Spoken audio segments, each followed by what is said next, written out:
Hey guys, it's Jynnette with Inner Sun Alchemy here to give you your September tarot forecast for the sign of Aries. If you have an Aries rising, sun, or moon sign, this is for you. Be sure to check out all of those videos so that you can get a full picture of what September may look like for you. Please also subscribe to the channel and like and share these videos to your friends and family. I really do appreciate you spreading the word about me and my work to others. And also check me out on Facebook and Instagram at Inner Sun Alchemy. I usually do daily tarot card pulls. I'll do some spiritual life coaching quotes.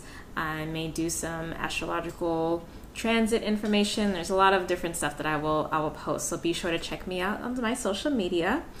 And if you would like to have a personal reading with me, please do check me out at my website below, innersunalchemy.com.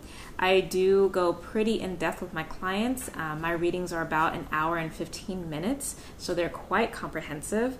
So if you want to, have a personal reading for this month or get a sense of what's coming up for you for the rest of the quarter of the year of 2017, or maybe even get a sneak peek into what may be showing up for you in 2018, I can definitely help you with that. All right, without further ado, let's get started on your reading. So your overall energy is a Temperance card, and this is a major arcana. So this speaks to balance, obviously, because you have an angel here who's literally balancing the water, this food of the gods, if you will, between these two cups. So this month is really about you coming to a place of balance. And because this is an angel and that's the presence of the energy here, it actually feels that you've already attained this.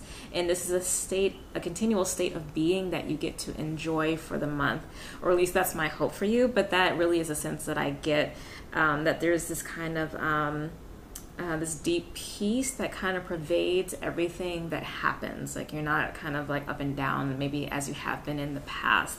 I know the last couple of readings have not been the easiest for you, so it's nice to see that energy show up.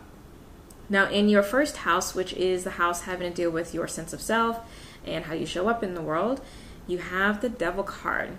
So this tells me that you are really having to do some deep excavation work around who you are, who you think you are, and who you want to be.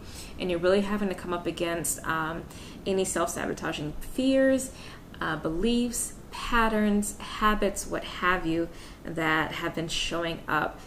These are coming up to be addressed. This may also be in terms of how you're showing up. You may be coming across as really controlling, maybe even narcissistic. If that feedback is coming, really take it to heed. Don't brush it off, and do a check-in and be like, okay, why am I behaving this way? Like what's the patterning that has been there that is causing me to show up in this way? How am I viewing the world? And look to see where you can change that energy. The Devil card can be a tough card, but it really just depends on the reading, because it can be about power and developing deeper soul contracts with people. But because this is in your first house, this does really speak to more a continual excavation of who you are as a person.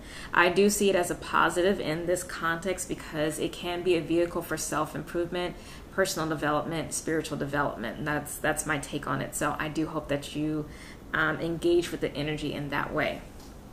Now, in your fourth house, which is the house having to deal with your actual home, your sense of security, your emotional well-being, your family, you have the Ace of Wands. So there's definitely some kind of new beginning here, a new creative energy. If this is your actual home, maybe you have a new home, maybe you get approved for a loan, maybe you move into a new place, maybe you completely redecorate your place. But there is just a really fresh energy in that home environment. If this is family, maybe this is a new baby that's entered into, the family. This might be a new marriage. It's fun. It actually feels celebratory, which I like. If this is related to your sense of security and emotional fulfillment, there is a new kind of spark of life that is showing up for you. So maybe previously because before that, this would have been the Ten of Wands. You may have been, putting a lot of hard work in, and that cycle is kind of completed, and now you're like, oh my gosh, yes, I have a new beginning now. That may be the sense that you have this month. So that's good to see. So maybe, whatever this Devil card energy, again, because it is in the first house and not here in the fourth, this is something that you do really have control over. It's not something that's really coming in to dismantle anything that's important to you. Now, in your seventh house, which is the house having to deal with relationships, you have the Four of Swords.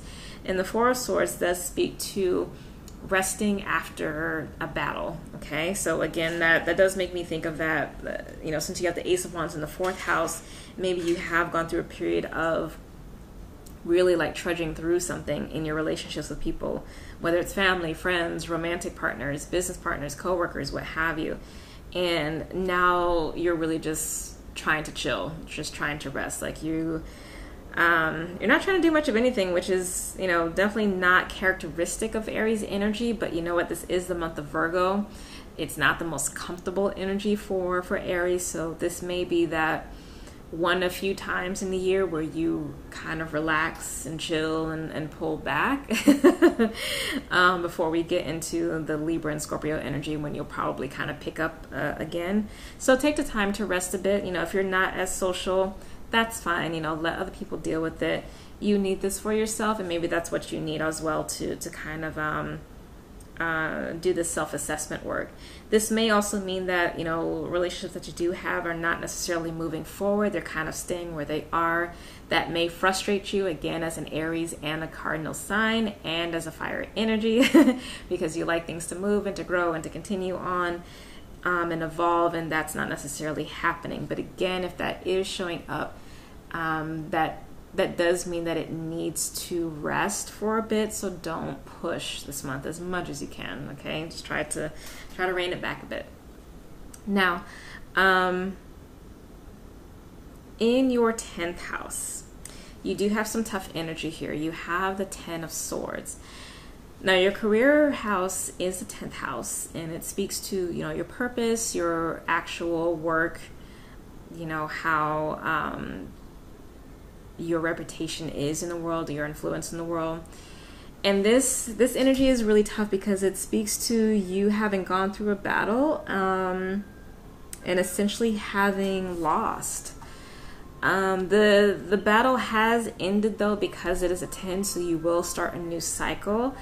But this is pretty tough. So I don't know what's been going on. I don't remember that 10th house being so tough for you in the past couple of readings. I'm going to have to go back in and watch that for you and maybe write in some different notes to supplement the reading. But maybe that's why you're having this resting energy here in your 7th house, is because, you just need to chill on your coworkers. You need to chill with, your business partners. Whatever this work environment thing is, you feel stabbed in the back. You literally have someone here. I'll show the card because I don't think it's showing on the camera. But you literally feel like you're stabbed in the back. And that's not good, obviously. It feels, it feels like this has been a hard wall to hit. So I'm sorry about that. But like I said, with this Ace of Wands here in your 4th house, however, you do actually feel stable and strong in your emotional security and in your finances. So maybe this is not actually as destructive as you think it is. Go through the feelings that you have to go through it, because this, again, is a tough energy, but it's not, I don't get the sense from the rest of the cards that your life is being really upset in a major way. It just may be a personal conflict with one other person, as opposed to you losing your job. I mean, I hope it's not you losing your job, but I get it. It feels like it's on a relatively smaller scale than as big as that. Okay. Now, in the center of your reading, you do have the Ace of Pentacles, and this position in the reading represents your soul's drive and purpose and creative expression for the month. And so your drive, your push this month is really just, keep your head down, stay working, stay methodical. You are close to getting your 10 of Pentacles. It's not necessarily that far off. This isn't the most fun card to have, but it does tell you that you have made significant progress. You are really close to the finish line. So don't quit before you get to your heart's desires, before you get to your destination, even if this tougher energy has shown up for you in the work environment. Okay, Aries, that's your reading for the month of September. It's kind of a mixed bag, but again, overall, you do have that temperance energy. So for the most part, you are going to be on an even keel. If you do feel like you need to have some additional guidance or need some help in navigating the energy, please do reach out. Let's do a reading together. Let's get you some guidance, okay? I look forward to seeing you in October, and all the best to you. Namaste. Bye.